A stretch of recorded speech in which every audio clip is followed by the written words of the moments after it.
time to fuel your business success. Welcome to Harmonious at Lunch. We're bringing you bite-sized advice and expert conversations to drive clarity and growth 5 days a week. Make sure you join our Facebook group at humanopt.com/lunch, where listeners like you and our guests hang out so we can find harmony in business together. If you're building a business, you're in the right place. Let's dive in. Welcome back into some more bite-sized business advice. In today's episode, we got a fun topic, 5 ways to make better decisions. We're talking all about decision making, which is always a little bit of a trigger topic for some people. So I'm excited to dive in with a very special guest, Cheryl Strauss Einhorn. Welcome to the show, and thank you for being here. Thank you so much for having me. So this is an interesting topic. How do you find yourself becoming an expert on decision making? Tell me that story. Yeah, it was really an accident. My background is in investigative journalism. I spent over a decade at the business magazine Barron's, which writes articles mostly about publicly traded companies. And I ended up specializing in what you might call the bearish company story, those stories that take a skeptical look at a company's finances or at their strategy. And when those articles came out, there was often a very outsized reaction. Sometimes the stock exchanges would halt the shares from trading.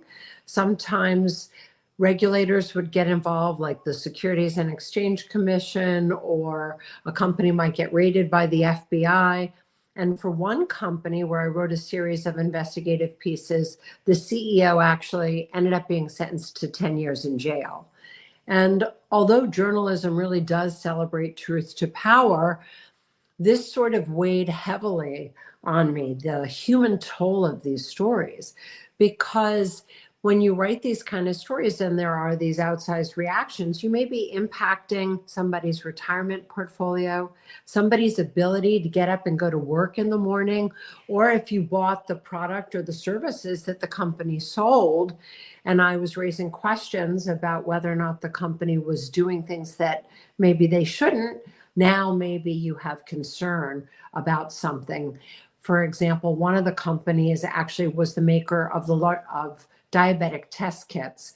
Well, this is a product that millions of people use every day, multiple times, to get a baseline measure of their health. And so I started to really just think about, how do I know that I'm telling stories that are true, that should be told, that I'm marshaling the right evidence, and then I'm checking and challenging my own assumptions and judgments. And that's really how I started to think about, is there a way that I could have a decision-making system that really looks at these mental pathways, these cognitive biases that we all have, that help us move through our day and make many decisions, but that therefore tend to narrow our optionality in how we see the world, so that we don't really take in new information and insight on a regular basis. And when I realized that there was no system out there to control for and counter these cognitive biases, I thought, well, with my background in research, maybe I'll create one. And that became my area method. And so it was initially to just do a more ethical job at work, but then I started getting invited to teach at Columbia, at the business school there, and then at the Graduate School of Journalism. And then I started having companies and individuals saying, hey, I hear you have a system for decision making that really addresses these unhelpful assumptions and judgments. Can you help me with my son's college application process, or finding housing for my aging parents, or the growth strategy for our business, and so on? That's a crazy story. Yeah. My first reaction was, I hope you never write anything about this show, because I don't want to end up in jail. But my second reaction was, I can definitely see like the emotional and mental toll that could take on you, because although it's not necessarily true, the correlation is there between, I wrote an article and a CEO ended up in jail, or people's portfolios were affected. Like that, the mental toll of that is real. But for you developing the method, and I do want to dive in and hear about it, but I'm curious, like in using it, did you find that you had more peace in writing articles and just being a journalist in general, because you would evaluate through that lens? I really appreciate that question, because it really did. It really has, throughout my lifetime since I pieced this together, given me a way to really thoughtfully check and challenge the way that I am assuming that the world operates. And it also is forcing me to write down and record what some of my questions were. What was the data that I found? How did I evaluate that data so that after a big decision is made, I can look back, and as the decision is playing itself out, I can ask myself if I asked the right questions, if I ended up with good luck or bad luck. And it can also therefore help me to further strengthen future directions. So I've found it to be a game changer. It doesn't always mean that you're going to have the perfect answer or that the decision is going to work out well, but I think it really informs how you're going about things. And I think it can give you much greater confidence and conviction that you're not skipping something and that you're thinking about the other stakeholders who are involved in your decisions. Yeah, I mean, I just have to believe that nothing else matters when making a decision other than confidence, right? Like if whether you're right or wrong, as long as you're confident that you made the best decision you could with the data available or with the information present, it's way easier to swallow a loss or a failure, right? That to me is what keeps leaders up at night is, am I making the right decision? Am I missing anything? And it seems like this at least eases that worry. Well, last week I was in London doing a day of training with female senior executives from around the world. And we were talking about good and bad decisions, which seems like such a deceptively simple question, right? But when you really think about it, who are you answering for? What time period? And how do you actually know? Because any moment in time that you assess a decision is like a balance sheet effect. It's just that moment. If you look at it in 2 weeks or in 10 years, you may actually ascribe an entirely different answer, good or bad, to it.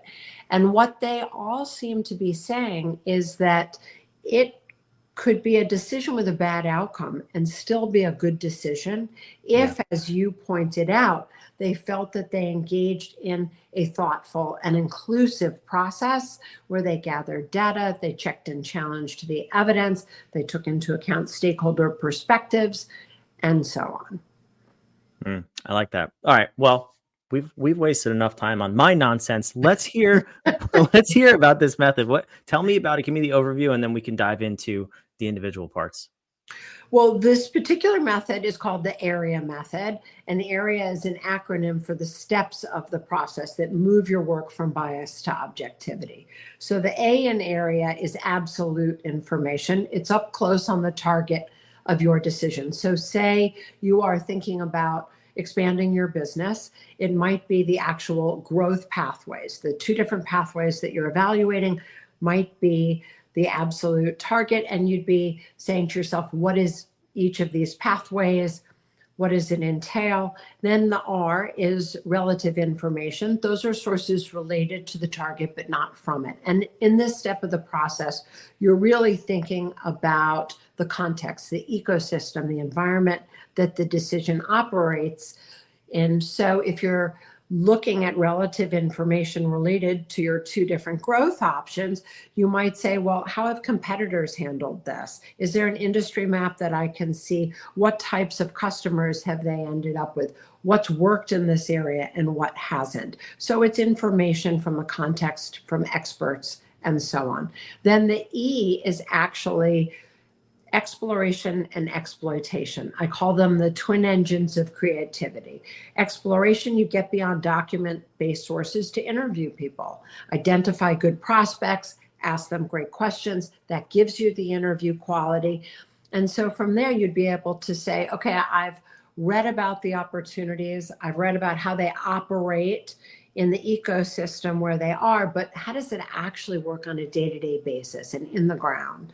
So That is the exploration part. And then exploitation is a brand new part of decision making that I've included, where here is where you are checking and challenging and excavating your own assumptions and judgments. And I give you a series of creative exercises where you can look at the data that you've amassed and be able to understand its diagnosticity. So this may be things like a scenario analysis, or it might be something like a pro-con analysis, where you're really evaluating how a single piece of data can have multiple interpretations. And then that final A analysis thinks about failure to strength test your pathway forward before helping you come to conviction. And so there, in that step, at that late stage, you say to yourself, okay, I think I might want to go with option A over option B. You tell a story of how that decision may fail. It helps you identify vulnerabilities in your pathway forward so that you can shore them up and strengthen them, so that by the time you come to conviction, you've already worked out some of the kinks, not only showing you why you think the decision can succeed, but further giving you evidence that it's not going to fail in the ways that you've identified. So it builds in strategic stops. It gives you a way to check and challenge your biases. It makes sure that you move through the different stakeholder perspectives. And it really helps you chunk your learning to make your work for you. Okay, so there's a lot there. That was a lot crammed into like 2 minutes. For people with small brains, such as myself, first and foremost, is there a resource that you have for the listeners to go learn more about this? Do you have books, videos? What is it, and where should people go? So terrific. I have a website, Area Method, AREA method.com. There you'll find my TED Talk about the process. You'll also find information about 3 of my books. The first one, Problem Solved, is on personal and professional decision making, and it takes you with the Area Method through 4 different examples, 2 personal and 2 professional high stakes decisions, and it's filled with worksheets so that you can apply it yourself. My second book, Investing in Financial Research, takes the Area Method and applies it specifically to investment decision making.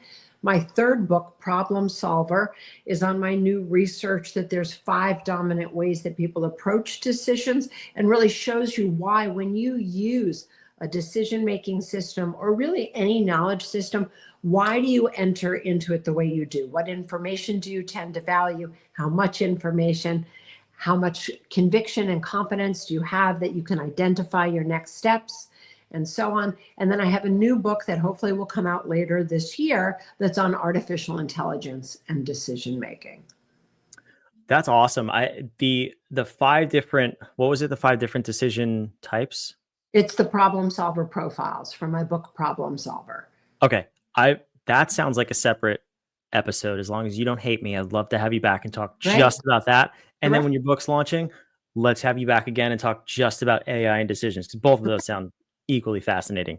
I would love to, though, let me pause real quick. For those of you listening, the website, all the links down below in the show notes, description, wherever you are. It's also on the screen, areamethod.com. So Cheryl, before we wrap up here, and in like 5 minutes, can we go through a high level, real-time example of running through the Area Method? I have a decision that is just burning a hole in my brain that I need your help with. What do I have for dinner? I know this is stupid, but I don't know that anything else we can get done in really 5 minutes. So you want to play with me? So the first thing I would say is that I have a couple of questions, 3 questions that I usually pose to people about whether or not they want to apply a system for decision making to a decision. Something like going and picking out what you're going to have for dinner. You know, if you don't like it, the stakes are low. Maybe you'll have to digest it before you eat something else.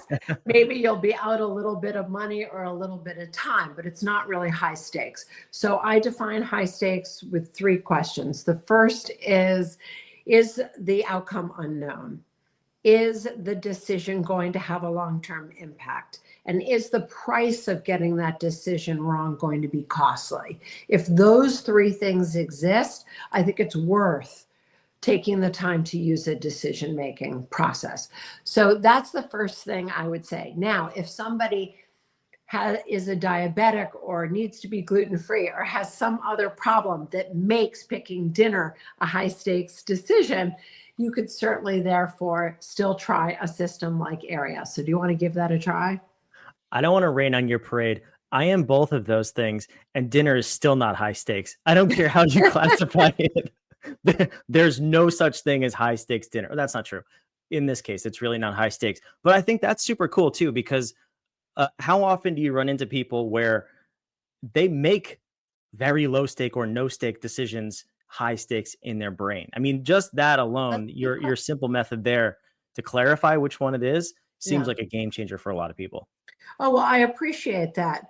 So for some people, because we were mentioning about the problem solver profiles, some of those decision makers find making decisions very cognitively exhausting because they want to examine a lot of information and they have a real desire to prevent the decision from failing. For those types of people, something like dinner at the end of a day, when they've made decisions all day long, can seem exhausting. And maybe therefore they think it's a little higher stakes, especially if they're very concerned with what they put into their bodies. For other types of people, decision making takes a lot less energy. And for those people, they won't need at all to necessarily feel like dinner or almost anything else is that high stakes. They've got a certain internal barometer. They feel like they've got a very strong gut. It helps them to make decisions easily. And you know what? If they make a decision and it starts to go awry, the blessing that they face is that the next decision is always ahead. That is very true. Yeah, I had a roommate in college that shall remain nameless. Everything was a decision.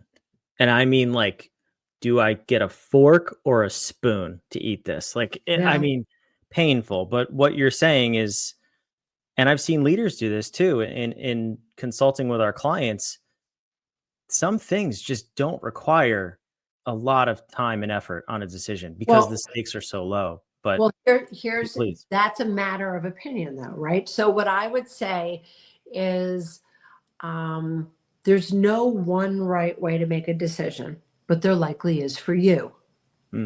Right? So for some people, that delineation between high and low stakes is really easy. And for other people, it just really is not. And as you said, you had a roommate and you could see that that person probably really struggled with having to make all of those decisions that did feel quite weighty. So on your dinner, I'm going to help you out. I have a tool that I call the vision of success. Anybody can use this anytime for any decision, low stakes or high stakes. The vision of success inverts problem solving. Instead of saying, what should I have for dinner? Open-ended, no idea where that's going to go. You say to yourself, what has to happen in the outcome of this decision for me to know that it's been a success? And now what you're doing is you're identifying those components of a successful outcome. So you've time traveled over the decision. You're imagining that that decision is over and done.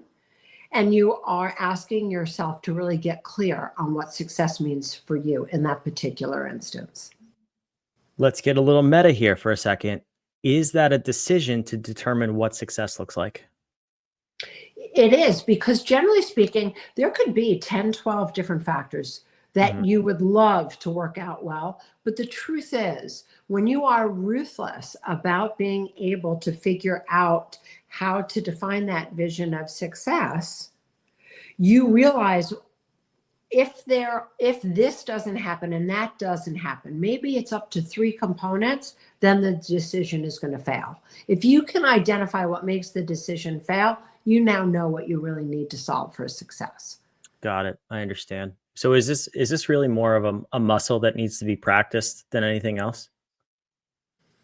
I think it's a muscle that needs to be practiced, but I also think it's a skill because, like I said in the beginning, you will identify a whole bunch of things that you'd like to have happen. I'd like to make a lot of money. It should happen right away. I should never have to work again, whatever those things are.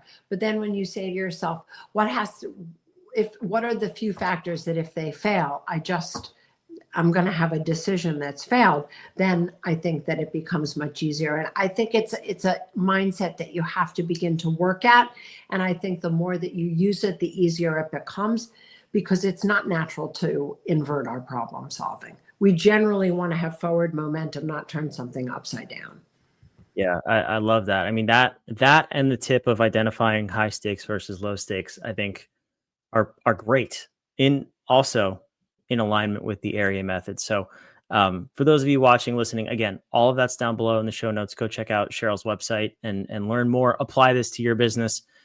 Cheryl, I'm going to have leftovers for dinner. It was a really low stakes decision. There's absolutely zero chance of failure, and I'm going to love it. But I really appreciate you coming here and sharing your wisdom with us. Thank you. And leftovers is underrated. I agree. I hope to have you back for those other 2 episodes in the future. Terrific. Thanks for being here. And thank you for watching or listening another episode of Harmonious at Lunch. We'll see you on the next one. Another episode of Harmonious at Lunch in the books. I hope this episode made you think and you grabbed some actionable ideas to propel your business. Don't forget to like, comment your takeaways, and subscribe wherever you're listening so we can help more entrepreneurs just like you achieve harmony